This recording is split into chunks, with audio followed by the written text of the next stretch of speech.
बिरसा आंदोलन most important question है। इस टॉपिक को बिल्कुल भूलिएगा नहीं, अच्छे से वीडियो में समझिएगा। कोई भी टफ लैंग्वेज में मैं नहीं आपको बताऊंगा, अपनी लैंग्वेज में बताऊंगा। तो क्वेश्चन इस तरीके से पूछा जाएगा, बिरसा आंदोलन पर संक्षिप्त निबंध लिखे या फिर संक्षिप्त में टिप्पणी करें या वर्णन करें। तो संक्षिप्त का मतलब होता है शॉर्ट, यानी जितना आप शॉर्ट तरीके से इसका वर्णन कर सकते हो। इसका मतलब ये नहीं कि आप 2 पेज में ही या फिर 3 पेज में ही इसका आंसर देकर आओगे। जिस तरीके से आप एक एक लॉन्ग क्वेश्चन में आंसर लिखते हो उसी तरीके से इसका भी आंसर दीजिएगा। कुछ अपनी लैंग्वेज को भी ऐड कीजिएगा एक्स्ट्रा पेजेस भरने के लिए। तो चलिए हम लोग सीधा स्टार्ट करते हैं इस क्वेश्चन के आंसर को।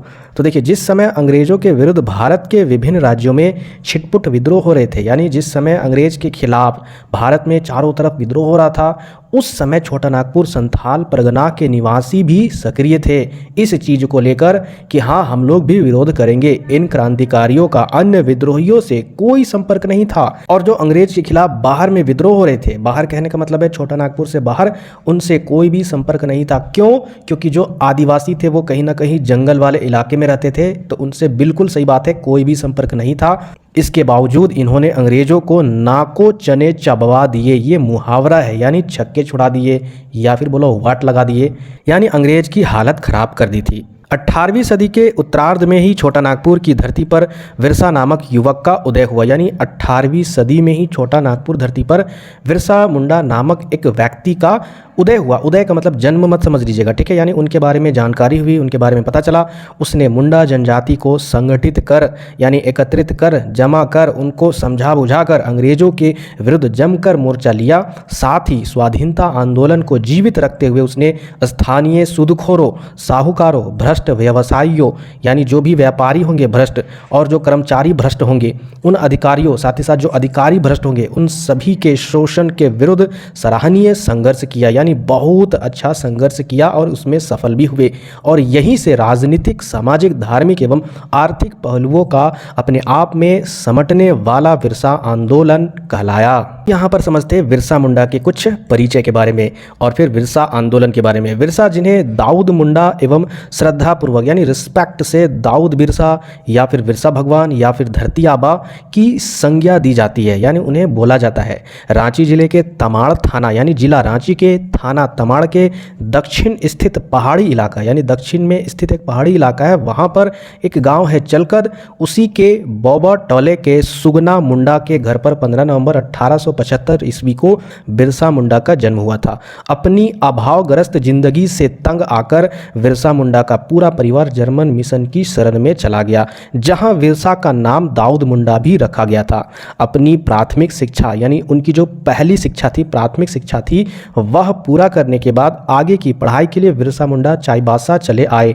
यहीं उनका संपर्क अंग्रेजों के खिलाफ संघर्ष, यानी पहला संघर्ष अंग्रेजों के खिलाफ चाईबासा में जब वो पढ़ाई कर रहे थे, प्राथमिक शिक्षा के बाद माध्यमिक शिक्षा बोला जाए या फिर हायर एजुकेशन के लिए चाईबासा चले गए थे, वहीं पर सबसे पहले अंग्रेजों के खिलाफ संघर्ष हुआ था, सरदारों के साथ हुआ था, यानी सरदार अंग्रेजों का विरोध कर रहे थे। उस समय बिरसा मुंडा भी उनका साथ दे रहे थे। वे काफ़ी प्रभावित हुए उनसे, सरदारों से। जमीन व जंगल पर अधिकार शोषण के द्वारा आदिवासियों की भूमि दिकुओ, दिकुओ किसे कहा जाता था? तो आदिवासी दिकु उन्हें कहते थे जो बाहर से आकर उनकी ज़मीन को कब्जा करते थे। कहने का मतलब है अंग्रेज को ही बोलते थे, ठीक है। जैसे हम लोग बोलते हैं उपनिवेशवाद, तो वो दिकु बोलते थे। दिकुओं के द्वारा जमीन का हड़पना, मालगुजारी, बेगार आदि, ये सारे बहुत सारी प्रॉब्लम थी आदिवासी से रिलेटेड।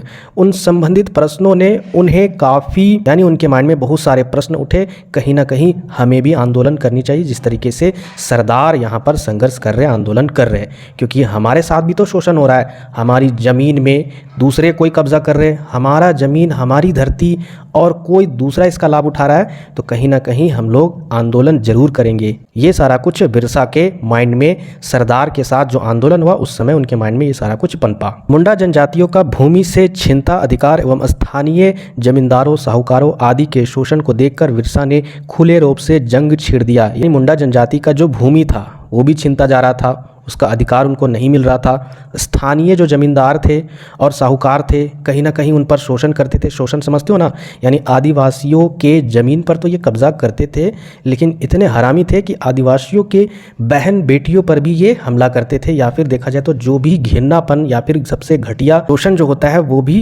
करते थे। और इसी के कारण, इसी शोषण के विरुद्ध के कारण बिरसा ने खुले रूप से जंग छेड़ दिया। ईसाई धर्म का प्रचार, अब ये ईसाई धर्म का प्रचार कौन कर रहा था? तो ईसाई धर्म का प्रचार अंग्रेज करने आए थे, क्योंकि अंग्रेज ईसाई थे और कोई भी अगर आपके देश में या किसी देश में अगर वो कब्जा करना चाहेगा, सबसे पहले वो अपने धर्म का प्रचार प्रसार करेगा। अगर आप उस धर्म में कन्वर्ट हो जाओगे, कहीं ना कहीं उनकी बातों को मानोगे, उनकी बातों को जब मानोगे तो कहीं ना कहीं उनका साथ दोगे। इसीलिए सबसे पहले आदिवासियों को गुलाम बनाने के लिए ईसाई धर्म का प्रचार प्रसार करना शुरू किए। तो ईसाई धर्म का प्रचार बलपूर्वक लोगों का धर्मांतरण यानी धर्म बदल दिया गया, बलपूर्वक जबरन। सरदारों तथा मिशनरियों, इसका मतलब होता है जो धर्म को बदलते हैं, के मन में अपार घृणा भर गई। यानी ये सारी जो घटनाएं हुई उन सभी घटना से बिरसा मुंडा के मन में बहुत सारा घृणा भर गया। उनकी अंग्रेज विरोधी होने के कारण उन्हें स्कूल से भी निकाल दिया गया। यानी अंग्रेज के खिलाफ विरोध कर रहे थे बिरसा मुंडा, तो उनको स्कूल से भी निकाल दिया गया। 1890 में बिरसा ने सपरिवार ईसाई धर्म छोड़ दिया। यानी बिरसा मुंडा ने पूरे परिवार के साथ ईसाई धर्म को छोड़ दिया। इसके बाद बदगांव में आनंद पांडे नामक मुंशी से उनका संपर्क हुआ और वे काफी उनसे प्रभावित हुए। उन्होंने संघर्ष में अंग्रेजों के विरुद्ध सरदारों का भी साथ दिया। जब उनका परिवार आर्थिक संकट से परेशान था बिरसा मुंडा का, उस समय उन्होंने एक गर्भवती स्त्री, जो गर्भवती स्त्री होती है वो मर चुकी थी, उसके कब्र को खोदकर गहने उतार लिए थे और उनकी बिक्री यानी उस गहने को बेचकर पारिवारिक आर्थिक संकट को, स्थिति को सुधारना चाहते थे, लेकिन वह पकड़े गए। बहुत दुख की बात है। उन्हें काफ़ी बदनामी और तिरस्कार झेलना पड़ा। उन्हें अपने समाज में जो भी कट्टरवादी रूढ़िवादी जो अवधारणाएं थी, अंधविश्वास थी, उससे चिढ़ थी। साथ ही साथ बिरसा को उनके समाज में जो रूढ़िवादी कहने का मतलब है जो पुराने जो प्रथाएं होती है, जिसका कोई माने मतलब नहीं होता है, वो अंधविश्वास हो या फिर नहीं हो, उसको लोग मानते हैं, तो वही रूढ़ी हो या फिर अंधविश्वासी हो, जो भी अंधविश्वास चीज़ें होती है, तो उनके समाज में, किनके समाज में, बिरसा मुंडा के समाज में ये सारे जो चीज़ थे अंधविश्वास, उससे चिढ़ थी बिरसा मुंडा को। इससे तंग आकर उन्होंने एक नए धर्म की भी शुरुआत की थी। आगे देखिए, अपने गाँव लौटकर उन्होंने एक वैद्य के रूप में यानी एक डॉक्टर के रूप में जो बीमारियों को इलाज कर सके, बीमारियों का इलाज कर सके, वैद्य के रूप में कार्य किया और अत्यंत लोकप्रिय हो गए, यानी बहुत ही ज़्यादा प्रसिद्ध हो गए। क्योंकि गांव में चेचक का प्रकोप फैलने पर उन्होंने गांव वासियों की सेवा की तथा अनेक लोगों को अच्छा किया। अधिकतर लोगों पर जब उनका प्रभाव जम गया, तब उन्होंने प्रेतवाद, भक्तों देवताओं के नाम पर ठगी, अंधविश्वासी और रूढ़ियों पर विरोध किया। कहने का मतलब जो भूत प्रेत के बारे में जो भगत है, जो अंधविश्वास फैलाते हैं, साथ ही साथ जो देवताओं के नाम पर ठगते हैं, अंधविश्वासों और रूढ़िवादी जो अवधारणा है उसका विरोध किया और अपने धर्म का प्रचार शुरू किया। सरदार ने अपने धर्म का, कहने का मतलब है जो आदिवासी का जो धर्म था, ठीक है, ईसाई धर्म की बात नहीं हो रही है, आदिवासी का अपना धर्म होता है, तो उसी का प्रचार प्रसार शुरू किया। सरदारों ने भी उसके धर्म के प्रचार में योगदान दिया। 1895 ईस्वी में मौका ताड़कर बिरसा ने फिर से लोगों को अंग्रेज और अन्य शोषकों के विरुद्ध भड़काना भी शुरू कर दिया। अंग्रेज के विरुद्ध में बिरसा मुंडा ने जंग छेड़ दी। देखिए यहाँ पर तत्कालीन सरकार के पास बिरसा के खिलाफ अनेक रिपोर्ट दर्ज हुए। बिरसा मुंडा के खिलाफ सरकार तो बिरसा से परेशान थी ही, इसलिए बिरसा को किसी प्रकार फंसाने की कोशिश होने लगी, यानी बिरसा मुंडा को फंसाने की साजिश चलने लगी, क्योंकि कहीं ना कहीं सरकार इससे परेशान थी। चालाकी पूर्वक बिरसा ने स्वयं को अपने धर्म का प्रचारक बताया, यानी चालाक से बिरसा ने यह साबित कर दिया कि मैं धर्म प्रचारक हूं और अंग्रेजों की चाल में वह नहीं फंसे। शोषित स्थानीय मुंडा, उराव, सदान और अन्य जनजातियों ने बिरसा को अपना सशस्त्र समर्थन दिया। यानी जो भी कहीं ना कहीं ये जो आपका जनजाति है, स्थानीय जनजाति मुंडा, उराव, सदान और भी बहुत सारे जनजाति थे जो शोषित थे अंग्रेज से, वह बिरसा मुंडा का समर्थन किए। इसके बाद बिरसा मुंडा अंग्रेजों के खिलाफ लुका छिपी के, कहने का मतलब है छिप छिप कर जंगल में, ठीक है, संघर्ष के सीधे तौर पर संलग्न हो गए। 1895 में बिरसा को सोते समय गिरफ्तार कर लिया गया और अंत में 1895 में बिरसा मुंडा को सोते समय क्या कर लिया गया, गिरफ्तार कर लिया गया। मुकदमा चलाकर उन्हें मामूली व्यक्ति सिद्ध करने की कोशिश हुई और 2 वर्ष की सजा उन्हें काटनी पड़ी। 1897 को पुलिस संरक्षण में उन्हें चलकद पहुंचाया, चलकद एक जगह है वहीं पर पहुंचाया। उनकी रिहाई की खबर जंगल की आग की तरह फैल गई। उन्होंने विभिन्न स्थानों पर घूम घूम कर अपने विचारों का प्रचार किया। हजारों की संख्या में उनके अनुयायी बने, यानी जब प्रचार प्रसार किए तो कई हजार लोग उनके मानने वाले बन गए बिरसा मुंडा के, जिन्हें मुंडा राज्य की पुनर्स्थापना के लिए बिरसा ने युद्ध करने को प्रेरित किया। और जो भी उनके अनुयायी थे उनको ये बोलकर प्रेरित किया कि हमें अपना राज्य स्थापित करना है, अंग्रेजों को भगाना है।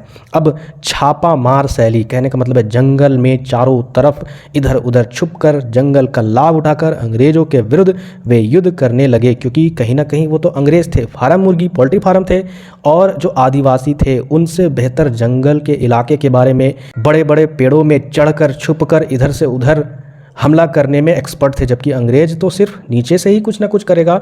तो ये छापामार शैली के द्वारा आदिवासियों ने अंग्रेज के छक्के छुड़ा दिए थे। चारों ओर घूम घूमकर बिरसा ने उलगुलान की सभाएं की, और जिस कारण उन पर इनाम की भी घोषणा अंग्रेज सरकार ने कर दी थी कि अगर उनका पता कोई भी बताएगा तो उनको इतना इनाम मिलेगा। इनके द्वारा प्रारंभ भूमि की लड़ाई जब धार्मिक लड़ाई का रूप लेने लगी और ईसाई तथा गैर ईसाई, जी हाँ, बिरसा आंदोलन में आपको ये भी पॉइंट देखने को मिलेगा कि आदिवासी दो भाग में बट गए थे। एक आदिवासी जो ईसाई धर्म को मानते थे और दूसरा आदिवासी जो ईसाई धर्म को नहीं मानते थे। दोनों के बीच में आपस में ही लड़ने लगे। तब उन्होंने स्पष्ट घोषणा कर दी बिरसा मुंडा ने कि अंग्रेजों और शुद्धखोरों को ही अपना दुश्मन बताया और किसी को नहीं, चाहे वो ईसाई वाले आदिवासी हो या फिर गैर ईसाई वाले। उनके छापामार युद्ध से अंग्रेजों को जान माल की काफ़ी क्षति उठानी पड़ी थी, और जब किसी तरीके से अंग्रेज को कुछ भी नहीं हासिल होता है तो कहीं ना कहीं अंग्रेज उसी के व्यक्ति को ही, यानी जैसे कि आदिवासी को ही क्या करता है, वो अपने गिरफ्त में लेता है, यानी कहीं ना कहीं आंदोलनकारी के विरुद्ध में वह भड़काता है, उसको भड़काता है। और इसी तरीके से कुछ लालची गद्दारों ने, गद्दार किसको बोला गया, कहीं ना कहीं वो भी आदिवासी होगा, तो कुछ लालची गद्दारों ने पैसे के लालच में मुखबिरी की बिरसा मुंडा के बारे में खबर दी और 3 फरवरी 1900 ईस्वी को वो गिरफ्तार कर लिए गए। मुंडाओं पर इस समाचार का इतना गहरा प्रभाव पड़ा कि वे विरोध में सशस्त्र यानी हथियार बंदगांव पहुंचने लगे। हथियार लेकर बिरसा को तुरंत रांची भेजा गया। 482 लोगों के साथ उन पर भी मुकदमा चला गया, और व्यक्ति जितने भी थे 482 लोगों पर भी मुकदमा चला। मुकदमे के दौरान उनका स्वास्थ्य गिरता चला गया और 9 जून 1900 ईस्वी को ही उनकी दुखद घटना के साथ मृत्यु हो गई। तरीके से जेल के अंदर ही उनका अंतिम संस्कार कर दिया गया था। बिरसा तो नहीं रहे, किंतु उनका आंदोलन व्यर्थ नहीं गया। और उनके आंदोलन से क्या बेनिफिट हुआ, देखिए यहाँ पर 8 वर्ष के बाद यानी 1908 ईस्वी में ही सरकार ने भूमि पर आदिवासियों के अधिकार की स्थापना के लिए छोटा नागपुर काश्तकारी अधिनियम लागू किया गया। निश्चित रूप से यह बिरसा आंदोलन की एक प्रमुख उपलब्धियां थी। और अंत में यही चीज़ आप लिखिएगा, अंग्रेजों तथा शोषकों के विरुद्ध अंतिम सांस तक लड़ने की प्रवृत्ति जैसे गुणों ने उन्हें अमर बना दिया। मर के भी वो आज भी लोगों के दिलों में जिंदा है। आज भी विभिन्न आंदोलनों में एक आदर्श मानकर उनके अनुकरण की चेष्टाएं होती, यानी कहीं ना कहीं उनको आदर्श मानकर अपने अंदर उभारते हैं। किसी भी सफलता में वह उनको आदर्श मानकर आगे बढ़ते हैं। मिलते हैं फिर नेक्स्ट इंपॉर्टेंट क्वेश्चन में।